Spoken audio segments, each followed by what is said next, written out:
Hi everyone, welcome. Today we are going to be talking about the three top or biggest mindset blocks that hold us back from growing our business as well as having more time freedom. So I've actually got them noted down. They're collated from clients I deal with on an ongoing basis, and these are sort of the most common. See if any of these jump out for you. I'll then move into providing ways to overcome that. Okay, so firstly, needing to know that things are done right. So this is from the business owner, the business leader. So does that sound familiar? You want to know that things are right. Possibly wondering, are you a bit of a perfectionist when it comes to your work? So when we talk about, so a perfectionist, and then what goes on to say is that maybe creating a bit of a spoon-fed environment. So what is a spoon-fed environment? I may have provided so much help and support that my team need to do very little for themselves, whether this is thinking about something, ask questions about something, or actually producing something. So it's this notion that there's sort of, the business owner feels, oh, maybe I've got a bit of like control issues and I'm a bit of a perfectionist because I have to have my finger on the pulse all the time, which we all know is exhausting. So that's the first thing. So does that sound familiar? That's a mindset block. The second mindset block and the common pain points that where I meet people, where I meet my business owners, business leaders, business couples, one of the couples or family run business, one of the partners in the family run business, is this belief that to grow the business, I need to put in the hours. I need to work harder, get more done, and working longer hours and therefore getting home late. The family is just going to have to kind of suffer or wait while I build my business. So that's a mindset block number 2. The third mindset block is, I don't know if this sounds familiar to you, this is the big one, is I'm not really certain, I'm not sure about what tasks I should be working on as the business owner and what I should be doing to move the business forward, and also knowing how to delegate and who to delegate to so that the projects get done. So if any of those are the sort of the 3 biggest mindset blocks, I would say. It's that feeling like you need to do everything and be everywhere in the business, which leaves you totally frazzled. Number 2 would be working harder and longer hours to put in the time to grow your business. Something's amiss. And number 3 is not being sure where you add the most value. So, you know, in terms of a solution, we all want a solution to that. And the most effective solution, just imagine having a tool that will not only tell you where you are best in the business, it will also tell you where other people are best in the business. And then all the other mindset blocks start to shift away. So let's go over, I'm going to go over to a report. This is a new report. And I thought I'd just give you a share over there. Okay, so this is the Maverick Accelerator report. We're going to look at, this would be the most important if we're looking for the right people for the job and being able to take the pressure off you to like have a spoon-fed environment. So if you want self-starters, this is going to be very important, looking at their brain profile. This is how people use their brain optimally. Now you want to have someone, you want to be able to delegate tasks to people who are going to do it quicker and faster and more effectively than you, and love doing it. I mean, imagine that. So you hate doing the admin or sort of that very step-by-step thinking. You can actually delegate that and create more time freedom for yourself. So you can do what you do fast, efficiently, and enjoy doing it, and also go off and, you know, have more time freedom to do the stuff because you're doing your part of the business. It's your highest point of contribution.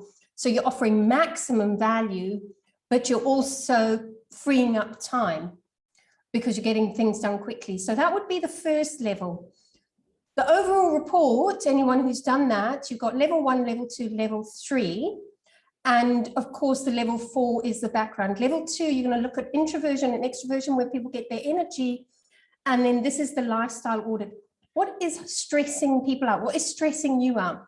Because the stress is what's going to hold you back. That's definitely going to be a mindset block. Okay, so let's move over here. So the first thing, the first layer is, once you understand what part of the brain you use optimally, these are the 4 parts of the brain. Once you understand where you use your brain optimally, you will be able to understand how you manage and how you lead people. That's the first thing. So if you're thinking you've maybe got control issues, perhaps it would be looking at, well, first of all, what are you meaning by control? If it's having to micromanage and spoon feed people, perhaps you're not having to do that, but this innovator part of the brain really doesn't like following up with people.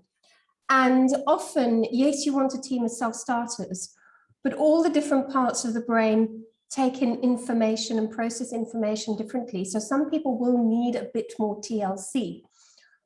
But instead of giving a blanket approach to everyone, you would start to say, okay, instead of sort of like doing the step-by-step spoon feeding, what are their strengths? Let's see, if someone is a prioritizer, if they use that part of the brain most efficiently, what are they going to need in terms of their support? So I can take my foot off the pedal. I don't need to be the bottleneck. How do they think? Okay, so they just need to know the big goal. And what are the kind of small milestone goals? So if you've got that person in your business, just make sure you stick with the goal, because if you're perhaps the innovator part of the brain and you're a business leader, if you create multiple goals and you keep shifting the goalposts, people start to disengage. So then you'll start thinking, oh, they're not self-starting, they're not taking the initiative. Why are they asking me? Well, it could be because there's confusion around which goal to pursue. Then, of course, say you're a business leader and you are the organizer part of the brain. Yes, you do have a tendency, that part of the brain, anyone who leads from that does have a tendency to, for want of a better word, micromanage, because they think in a very step-by-step way. So there will be that tendency to want to do things sort of in a perfectionistic kind of way, by the book. So that could be construed. But it's important for the organizer to know that not everyone is going to process like that. Some people will need the big picture instructions. Some people will need the goal with the smaller milestones. If you're a business leader or an employee part of the team and you're the relator is your way of processing information, which is myself, then it's going to be very important for you to know, how is this going to improve people's lives? Not just how is it going to be for profits, that's very driven by profits, that's driven by innovation, that's driven by sort of the efficiency and reliability and stability. That will be driven by harmonizing. So how is this particular project going to create harmony?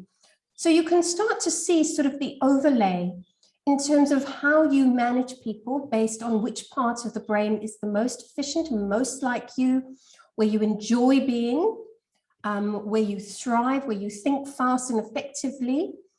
So that will influence the type of leader you are. There will be more support offered from here, sort of more direction and vision, and then get on with it. If you're leading from the innovator, if you're an innovator, this would be sort of more wanting sort of to see profitability, wanting the profit margin is the margin of success. What's the point in running a business where everyone's happy but no one's making any money? So that would be very driven by, are we achieving our goals? And then this one would be this part of the brain, if you perhaps the organizer, would be making sure that those innovations and those projects and all of these other parts of the business that have been brought in terms of a new project are being done in a practical, efficient, step-by-step way. So not missing steps. So that's where often there's a breakdown in communication. So you really want your admin people to be in this role, quality assurance or whatever. People who are working as sort of PAs and VAs, and they don't either have a very strong or this is, say, their secondary mode. So they're the relator, and then this is the secondary mode, and they're in very much of a sort of a VA organization, or that's a virtual assistant or PA administrative role. It can be very stressful for them because if they're spending most of their time thinking from that part of the brain, they're adapting out of their natural part of the brain. So make sure when you bring a PA in, you're going to be looking at what exactly do you want them to do. If it's going to be more tasks, that's okay. But if it's going to be more people and how you want to feel and connect with them, then you would want them with a primary mode or that part of the thinking.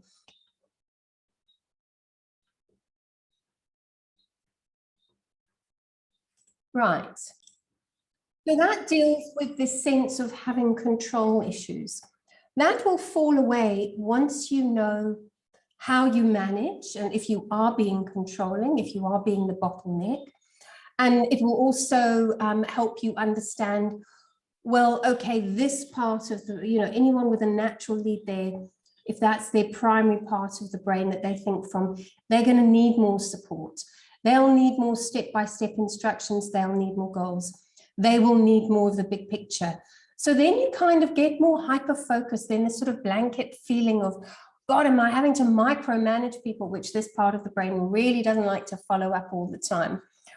Because they're thinking forward. They don't want to go back and untick the boxes. So it's very important that, you understand yourself as the business leader. I cannot stress that enough. So the first port of call then would be starting to understand yourself. And when you can understand yourself, which leads us to the second mindset block, is you don't need to, you know that you don't need to be working harder and harder and harder. You need to be focusing on the things that add the greatest value, that 5% in the business. If you're the innovator, it would be new projects, design, opportunities, not driving people and processes. The organizer can drive people and processes, very good at driving processes. This is very good at creating, this part of the brain is very good at creating support, creating that community, sense of community.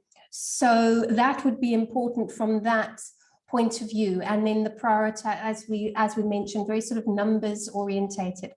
So when you know which part of the brain you primarily think from, you're able to see where you offer the greatest value. And it won't be about working harder just randomly in your business. It's working harder where it offers your highest point of contribution, where you feel you're unlocking your potential. Where I definitely feel that in my business, I'm sort of working with people, understanding relationships, communication, complexity of dynamics, and sort of that's where my brain operates at its best. So I'm sort of not working harder and harder, but focusing more on that area of specialty and knowing when I have to move into the other areas. So that's marketing. That would be putting systems and processes in my business. So I know my brain is working harder, and that's where I start to sandwich and package my day. So I don't just spend the whole day outside my area of strength. And particularly you'll find business partners where they are opposite, particularly couples, power couples. One's the innovator, one's the organizer. Once you realizing once you can untangle, who should be doing what, you start to free up a lot of time. You start to build more efficiency, and you stop working so hard and enjoying what you do more because you're spending more time in your area of strength. And then finally, I'm just going to go over to a brain profile so you can kind of get an idea. Finally, let's look at allocation of tasks. So now this is not about just, oh, I brought this person in. I think they've got the qualification. They do finances, right? I'm going to hand them the finances or let's hand them sort of the projects, the fine detail of the projects. But as you can see here, what is unique with this brain profiling tool is, yes, it's picking up that this person is spending most of their time in the organizer. So you could naturally assume, yes, good at implementation of projects, but we're starting to track for adaptation. As we go down here, we start to see at home where the person is more free to choose, they're actually a prioritizer.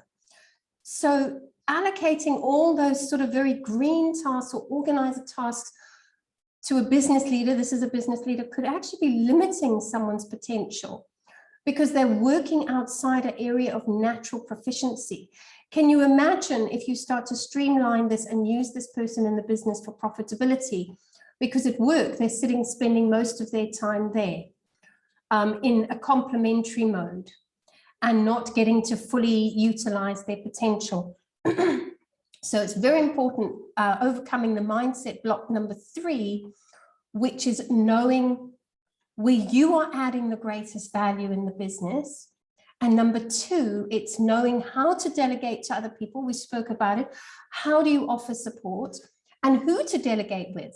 2, who are you going to delegate those tasks to? Once you know with certainty who you can delegate to, you can kind of take your hand off that control button.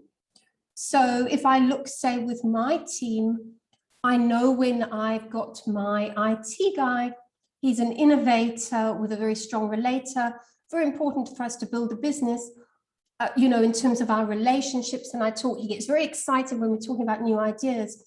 And I just watch how much information I give him here, because that is his weakest mode. So I wouldn't be allocating stuff there, even though he is able to do it. I want to be allocating where I feel confident that I know he's in his zone, so he can figure things out in the tech space. So those are the 3 things. If you would like to know more about the Maverick Accelerator, if you haven't done it, I would suggest that you do it for your teams. First of all, start off with yourself. I'll pop a link below.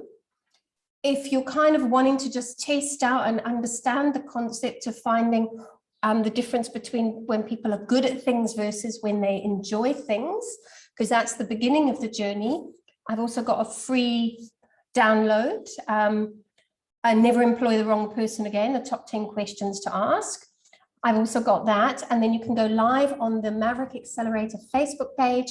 I'll be doing more lives for everyone. And if you are a family-run business, you're welcome to join the inner circle, pop back to the email and just sign up there. And I'm going to be dishing up all the juice on family-run businesses. Having come from one myself since I was this high, I understand the complexity and particularly around work-life balance. Where do we have that off button? Because now when you bring your partner into your business, you are upping the stakes because you are changing the relationship that you have on the home front, and you have a family together and everything, and it's spilling into your business. So very, very important dynamic to start to understand. So follow in the inner space, just click the link, join the group. It's a private group and I will see you there. Hope that's been helpful. Have a wonderful, wonderful Wednesday, and I will speak to you again next week.